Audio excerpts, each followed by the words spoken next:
Bana Mohamed Dewji ambaye ni rais wa heshima wa klabu ya Simba amefunguka mazito, ametema nyongo, anasema kwamba kilichofanyika na CAF kwa kuhamisha uwanja kilazima, maana ni kilazima kwa sababu ameelezea mwanzo mwisho, ameandika waraka mrefu, lakini in summary amesema kwamba taratibu zote zilifuatwa katika masuala ya ukaguzi na vitu vingine, lakini wao wenyewe waling'ang'ania kwamba mchezo ukachezwe Zanzibar. Kwa hiyo huenda ikawa ni figisu, na amesema wazi kwamba hili jambo hawakutendewa haki.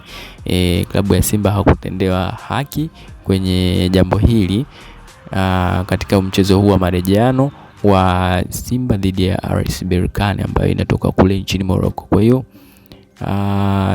nafikiri kama ni malalamishi yanaendelea kwa klabu ya Simba kwenda CAF na nini, lakini wengine wanadai kwamba hawataki kulalamika kwa sababu hapa pia ni nyumbani, Zanzibar pia ni Tanzania ile ile. Kwa hiyo wamenyimwa tu uhuru wa kuchagua sehemu ambapo watakuwa comfortable zaidi kama nyumbani, lakini Tanzania ni hii, na kama wataamua kuchukua lile kombe wataweza, watachukua tu, kama wameandikiwa kulichukua watalichukua, lakini sio kwamba wanaweza wakashindwa kuchukua kwa sababu ya sehemu ambayo imewekwa. Kwa kama imeandikwa tu.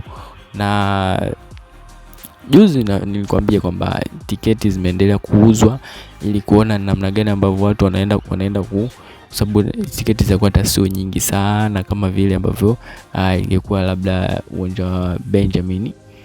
Kwa hiyo haitukuisha. Nafikiri sasa hivi pia zimeshaisha, sababu ni mchezo ni kesho nafikiri. Leo ni tarehe 22, bado siku mbili, 23, 24, 25 ndio siku ya mchezo. Kwa hiyo nafikiri pia tiketi zitakuwa zimeisha, na capacity ya uwanja yenyewe sio kubwa sana, ni mashabiki 15,000 pekee. Kwa hiyo sidhani kama kutakuwa na changamoto yoyote. Kwa hiyo kinachotakiwa watu washangilie timu yao vizuri, waendelee. Lakini huo ndo ujumbe wa Mohamed Dewji, lakini amewatia nguvu pia wachezaji kusema kwamba isiwe mwisho wao wa